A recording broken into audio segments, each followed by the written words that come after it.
Вітаю, друзі, і здравствуйте, все добрые, адекватные люди. Сегодня мы поговорим об очень простом и доступном практически каждому человеку при определенной мотивации способе излечить сахарный диабет второго типа. Ну, если точнее сказать, сделать реверсию сахарного диабета второго типа или официально ввести его в состояние ремиссии. Потому что в 2021 году, между прочим, Американская диабетологическая ассоциация и европейские подобные ассоциации пришли к консенсусу, что действительно сахарный диабет второго типа можно ввести в состояние ремиссии, и дали определение, что это за состояние такое. Это тогда, когда вы 3 месяца и больше удерживаете нормальные показатели сахара, допустим, гликированный гемоглобин меньше, чем 6,5, и при этом вы не употребляете никаких препаратов. Вот это и есть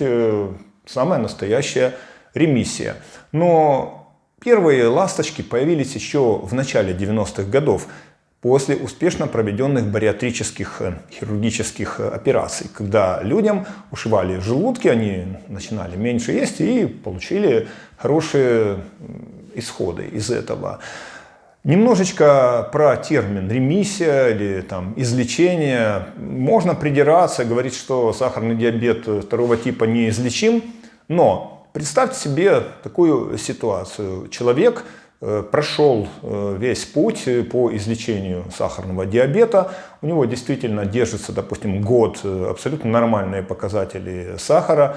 И чем этот человек отличается от человека, который находится в состоянии инсулинорезистентности, но пока что он формально не имеет сахарного диабета второго типа, но человек, допустим, имеет избыточную массу тела, у него уже начинает где-то проскальзывать какие-то повышения глюкозы, но формально нет, этот человек здоров. А тот человек, который раньше болел сахарным диабетом, оказывается не здоров, он больной, но он в состоянии ремиссии.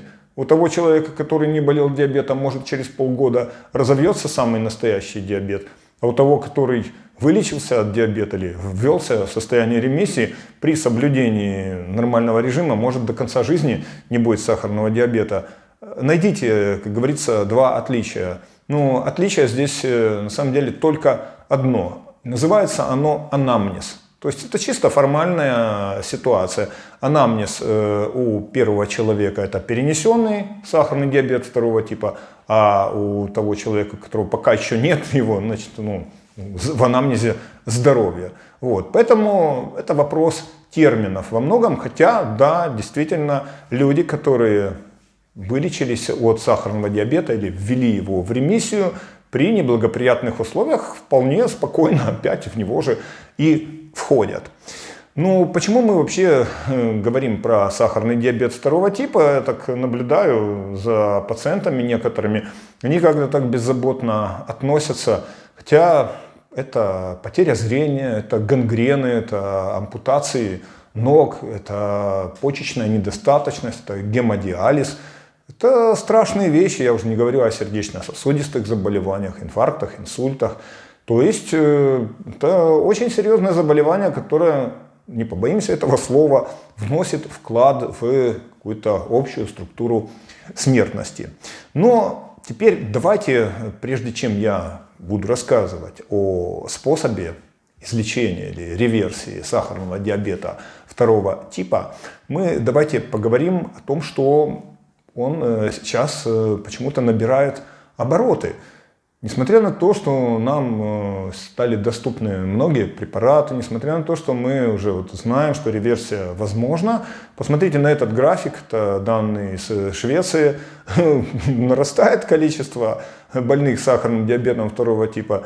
В США, например, с 80-х годов, по-моему, в 7 или 8 раз увеличилось количество больных этим заболеванием. И даже Азия, и Китай, и Индия уже также показывают рекордные темпы роста. Вот такой парадокс. Мы знаем, чем лечить, мы знаем, почему сахарный диабет второго типа развивается, но тем не менее он усердно завоевывает все новые и новые позиции. Ну и теперь давайте разберемся, как же сахарный диабет второго типа возникает?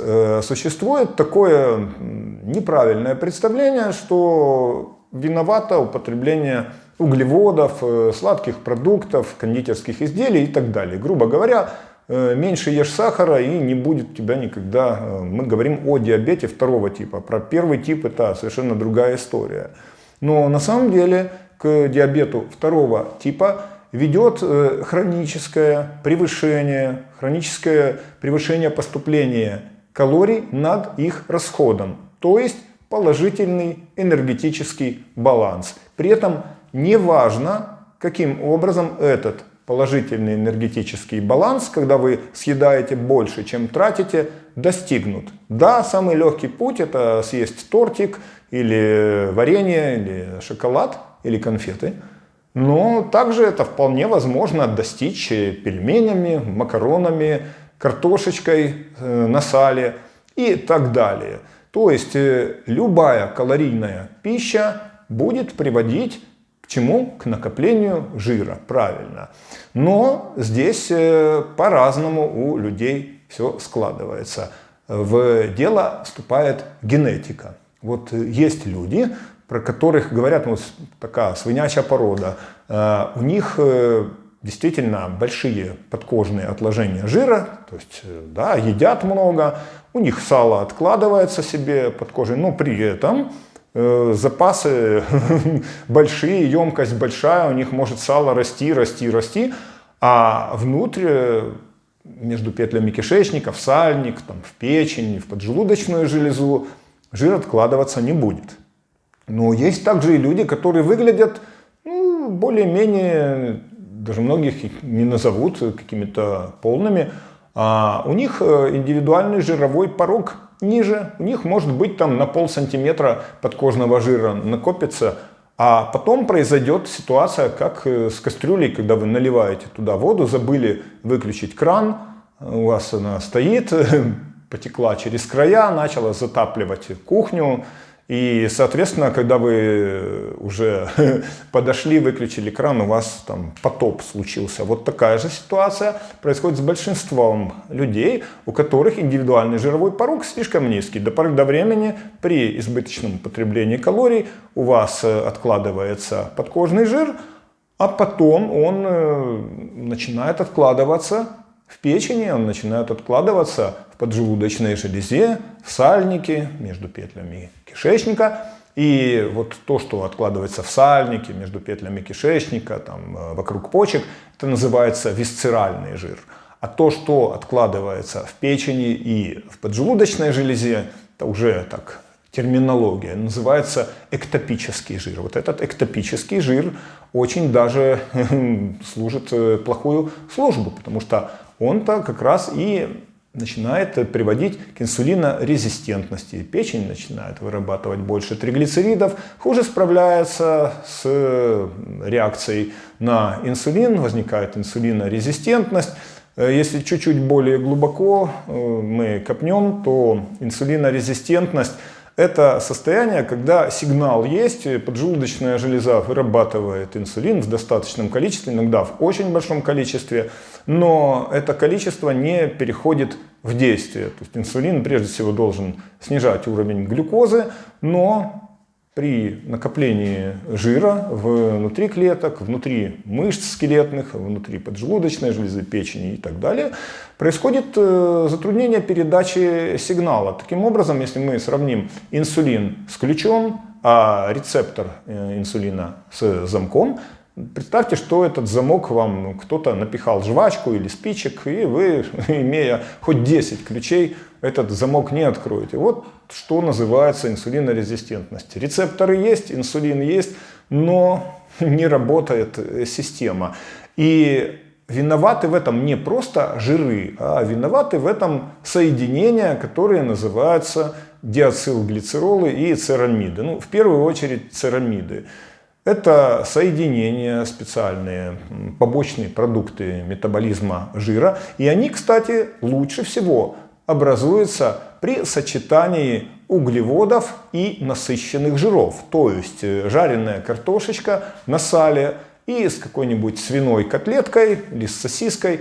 Это наше все, как говорится. Не надо даже сладкого есть. Или бутербродик с маслом, такой с сыром, с чайком. Вот это тоже очень хорошо, в кавычках, конечно, для образования диацилглицеролов и церамидов. В результате эти продукты питания дают больше накопления этих веществ, и в результате быстрее развивается инсулинорезистентность. Ну и впоследствии накопление жира внутри клеток поджелудочной железы способствует тому, что поджелудочная железа при долгом течении инсулинорезистентности, сахарного диабета начинает хуже ее бета-клетки островков Лангерганса, хуже начинают вырабатывать инсулин, медленнее развивается ответ, то есть человек съел что-нибудь, глюкоза поднялась, а выделение инсулина запаздывает. Ну и таким образом у человека все больше и длительнее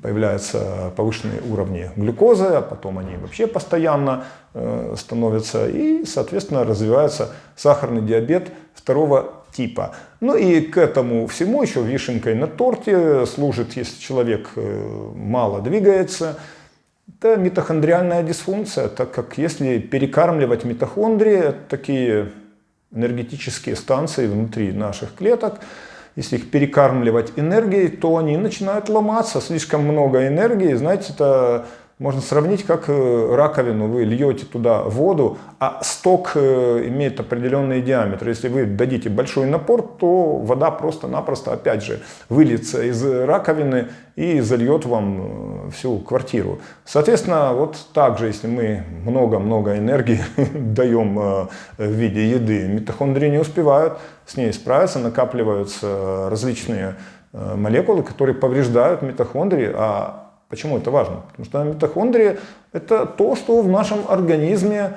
перерабатывает жир. Там есть процесс, который называется бета-окисление. Он происходит в митохондриях. И если у вас бета-окисление жирных кислот нарушено, то что произойдет, когда вы и дальше занимаетесь своим любимым делом, поедаете что-то лежа на диване? У вас произойдет, конечно же, еще большее разрушение митохондрий, и поэтому симптомы будут нарастать. И вот таким образом у нас развивается порочный круг. Ну а дальше уже повышенные уровни сахара действуют на все органы и системы, о которых мы с вами поговорили. И чтобы разорвать этот порочный круг, что нам нужно? Конечно же, уменьшить приток энергии.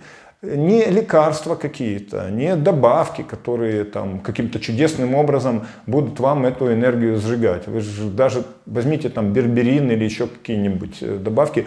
Это же не какой-то ядерный реактор, который вам там будет всю энергию там переводить одну в другую. Нет. Лекарства, которые вы, допустим, употребляете для снижения сахара, метформин имеет свои там побочные эффекты, и он просто-напросто гасит следствие, а не причину. О метформине я сделаю отдельное видео. Это еще то лекарство, и, честно говоря, оно снижает прирост функций митохондрий. Метформин тормозит вашу способность улучшить максимальное потребление кислорода. Соответственно, вы одно лечите, как говорится, другое калечите. Извините за банальную фразу. Ну и все другие препараты, даже пресловутые GLP-1 агонисты или тирзепатид двойного действия препараты, они работают, да, через снижение веса, но пока вы их принимаете, они как бы работают. Ну, тут вариант такой: или всю жизнь принимать, или думать, как без них обойтись. Опять же, вспомним определение: ремиссия – это тогда, когда вы не употребляете никаких препаратов. Так вот, мысль очень простая. Для того, чтобы улучшить чувствительность к инсулину, чтобы восстановить немножечко хотя бы функцию поджелудочной железы, нам надо убрать состояние жирового гепатоза, и нам надо убрать висцеральный жир, который к тому же еще служит источником воспаления, которое тоже в свою очередь участвует в развитии резистентности к инсулину. Всего-навсего убрать висцеральный жир. И мысль хорошая, ее решили проверить в крупнейшем исследовании, в длительном исследовании, которое называется DIRECT. И знаете, что там получилось? Средний вес людей, которые страдали сахарным диабетом, около 100 килограммов. Здесь сделаю небольшую ремарку. Да, существует приблизительно, кто говорит 1 к 6, кто говорит там 80%. В основном сахарный диабет второго типа развивается у людей с избыточной массой тела. Но существует какой-то небольшой процент, может 20%, или, как я уже сказал, 1 к 6 или 1 к 8, люди с относительно невысокими показателями индекса массы тела, может быть там 27, меньше 27 даже. То есть это по определению даже не ожирение, а просто немножечко избыточная масса тела. А у нас же, знаете, сейчас восприятие тела исказилось. То есть в среднем люди сейчас на 15-20, иногда больше килограммов весят, чем весили там 100 лет назад, допустим. Но у нас сейчас восприятие совсем другое. Мы человека с пузиком считаем, ну что, у него там пузо просто, а так он худой. Вот. Раньше такого не было. Уже откровенно жирные люди уже... Только тогда мы их считаем какими-то толстыми. Опять же, это искажение восприятия. Так вот, да, у относительно не очень полных людей также бывает сахарный диабет второго типа. Но ответ здесь ищите выше. Я уже сказал, что у таких людей, очевидно, низкий индивидуальный порог переносимости жира, то есть у них под кожей накапливается немного, и потом все сразу идет в висцеральный жир, в эктопический жир. То есть таким людям, грубо говоря, много не надо, у них все сразу образуется. Так вот, к исследованию DIRECT возвращаемся. Знаете, что там было показано? Что если человек теряет 15 килограммов, что приблизительно соответствует 15% массы тела, то ремиссия сахарного диабета, внимание, достигается в 86%. Это проверено, перепроверено. То есть отсюда вот ответ на заголовок видео. Достаточно похудеть на 15 килограммов, если вы 100 килограммов весите, или на 15%, и у вас шанс сделать реверсию сахарного диабета второго типа 86%. И даже для людей, у которых нету сильно большого избытка массы тела, как я уже упоминал, меньше 27 индекс массы тела, оказывается, для таких людей достаточно 6,5% массы тела потерять, или где-то 4,7 килограмма. И у них шансы на ремиссию 70%. То есть мы не будем заставлять человека, который весит, допустим, 75 килограммов, худеть там очень сильно. Достаточно не сильно много похудеть. Кстати, есть еще данные метаанализов. Метаанализы — это сборник рандомизированных клинических исследований, который объединяет сразу несколько исследований, благодаря этому большой массив данных, людей и так далее. Так вот, метаанализы показывают, что если человек худеет на 10% от начальной массы тела, то у него уже появляются шансы на ремиссию сахарного диабета второго типа. Если человек худеет на 15%, у него появляются где-то шансы около 50%. И если человек худеет на 30% от первоначальной массы тела, то у него шансы приближаются от 80 до 90%. Еще раз повторюсь, для человека весом 120 килограммов это абсолютно реальная цифра. На 30% похудеть — это нормально для него, сбросить пару десятков или тройку жира. Для людей 75 килограммов, я считал, это будет около 52, если мы 30%, допустим, сбросим. Понятное дело, что для таких людей надо меньше сбрасывать. Тем не менее, это не исключает характеристики процесса. То есть это так и есть. Снижаешь вес, и у тебя возвращается чувствительность к инсулину, у тебя происходит реверсия. Все очень просто, да, но проблема, знаете, состоит в чем? Да, для одних людей, конечно, не очень просто похудеть просто, но хуже всего это удержать. Вот по данным исследования того же Директ, я считаю, оно самое такое массивное, оно проведено на живых людях. Знаете, каков процент людей, которые удерживают достигнутый результат через 5 лет?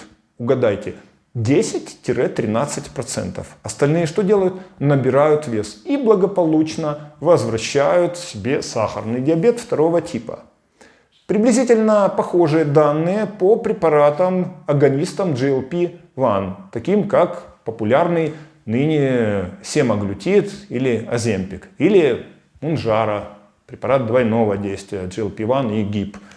Вот после прекращения употребления этих препаратов где-то через 1,7 года люди себе успешно набирают тот же вес, который у них был до начала этих препаратов. Ну, то есть вопрос, что пожизненно сидеть на этих GLP-1 агонистах, ну, может, для кого-то это опция, я не знаю.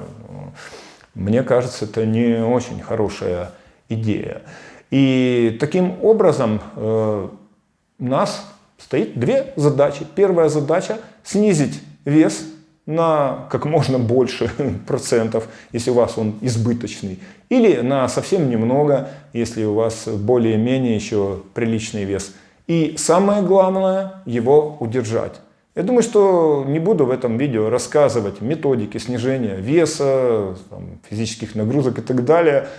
Для этого у меня полным-полно материала на канале. А вот проблема как раз заключается в удержании веса. А удержание веса, знаете, от чего зависит? Смотрите, даже на эти цифры 10-13% только сохраняют в течение 5 лет ремиссию. Это как раз соответствует моим наблюдениям, что только 10% людей способны самостоятельно чего-то добиться. Извините, в здоровье ли, в изучении ли языков, ремесла и так далее. Там, где нужна высокая самоорганизованность, сила воли, не побоимся этого слова. Но на силе воли тоже далеко не уедешь. Знаете, почему эти люди добиваются успеха, а другие не добиваются?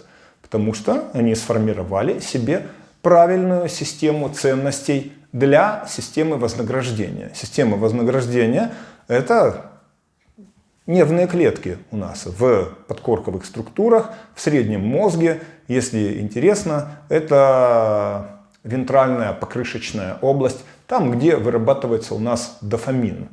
И вот есть стимулы, которые для людей являются bottom-up, то есть это импульсы поесть чего-нибудь и получить быстрое удовольствие. А есть стимулы другие, которые называются top-down, которые исходят из коры головного мозга. То есть это стимулы, которые несут в себе смыслы и цели, и целенаправленные действия, и сравнение последствий от того, что будет, если ты там сделаешь что-то. И вот если человек заменяет себе систему вознаграждения, иерархия системы вознаграждения строится не на импульсах, а на смыслах и на целях, для человека стало смыслом и целью здоровье, хорошее тело, какой-то контроль над своими движениями и так далее. В общем, все те преимущества. Может быть, даже ощущение, что он проживет дольше, не будет мучить своих близких своей инвалидностью, там, уходом за собой, ногу ему не отрежут. То есть вот появился такой смысл у человека, и он на себе продолжает удерживать достижения.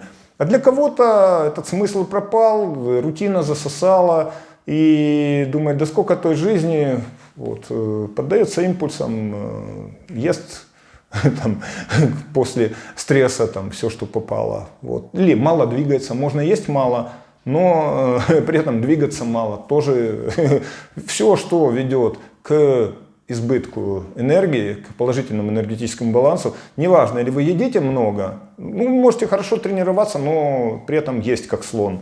Или вы можете, наоборот, мало ходить, мало есть, мало двигаться, а все равно быть в энергетическом профиците.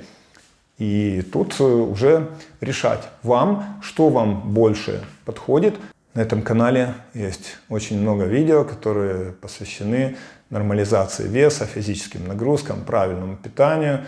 Берите и пользуйтесь. Если вам хочется концентрат без теории, а просто алгоритм действий, есть видеокурс «Как перепрограммировать организм, стать стройным навсегда и без усилий», четкие структурированные инструкции, ссылки в описании и в первом комментарии. Ну и, наконец, если вы не готовы к самостоятельной работе, можно помочь. Ссылки на консультации и ведение также в описании и в первом закрепленном комментарии.